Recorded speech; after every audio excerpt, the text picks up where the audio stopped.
Fear and anxiety can feel like they're holding you hostage, trapping you in a cycle of doubt and worry that leaves you stuck, frozen, and unable to move forward. I get it. Panic, the idea of racing, and the moment your thoughts rotate, you feel like you're germinating into a hole that can escape. But that is the fact. Fear and anxiety do not need to control you. They don't have to define your actions. You have the power to overcome them, and it all starts with one simple decision: the decision to act. The truth is that fear is a part of life.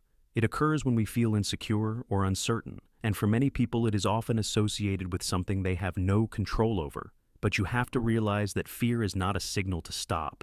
It is a signal to start. The more you avoid the things that scare you, the stronger they become. The key to overcoming fear is not to wait for fear to disappear. Nevertheless, it still has to intervene, to move forward even when your mind tells you to run in another direction. Every time you take action, you take away some of the power that fear has over you.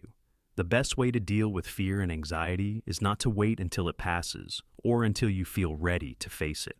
The moment you wait for, thinking that you will feel more confident or less afraid later, never comes.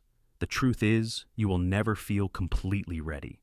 You will never feel 100% confident until you take the first step. All you need to do is decide to take action, even if you feel scared. Start now. Don't wait. Fear will never be entirely gone, but you can choose to move through it anyway. When anxiety attacks, it often feels like your thoughts are out of control. It feels like your mind is running a marathon and you can't keep up. This is the trick. Control one thing you can: your action. You don't have to sort it before shopping. You do not need all the answers or have to check your feelings. Even if this is a small step, you should only focus on moving. Every time you act, you send a message to the brain. That is, fear has no final decision. You show yourself that you are responsible and you can deal with the next thing. One of the most powerful ways to shift your mindset when fear and anxiety take over is to break it down into small, manageable steps.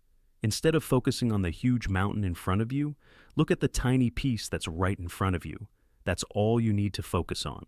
Divide your tasks into micro-caves, so small, so simple that you may not be able to talk from them. Overcoming fear paralysis becomes easier when you focus on the smallest, simplest action you can take. You stop worrying about the end result and just focus on the next thing you can do. This is where real change begins. If you want to overcome fear and anxiety, you must stop giving them power. Your brain, especially during times of stress, tries to tell you that everything is a crisis, that you are in danger, or that you are not good enough. But guess what? You don't have to listen to this voice. It's just a thought. Thoughts are not facts. Instead of letting that voice dictate your behavior, tell yourself, I am in control. I'm strong enough to handle this. I'm going to do it anyway. The more you repeat this to yourself, the more you'll believe it, and the less power fear will have over you. Fear thrives in inactivity. It feeds on waiting, miracle, disturbing. Every time you hesitate, it gets bigger. But the more you face it, the smaller it gets. You will never be fearless, but you can choose courage. And courage is not the absence of fear. It is the decision to act in spite of it. It is a place to grow. It's magic. If you choose to show up for who you are, even when you are afraid, you can begin to free yourself from the grip of fear. See, here's the truth about fear. It's not the fear itself that controls you, but how you react to it. You have a choice. You may be afraid to determine your behavior. You can take the first step and show yourself that you are able to deal with something. When you break free from the paralyzing grip of fear, you start to see that fear is not the problem. It's inaction that keeps you stuck. The moment you decide to act, you stop fearing the outcome and start focusing on the process. Remember, you are not alone in this. Every single person experiences fear and anxiety. It's what makes us human. But the difference between those who stagnate and those who keep moving forward is this: the decision to act. So don't wait for the next time fear tries to stop you. Don't get lost in your thoughts and let yourself become anxious.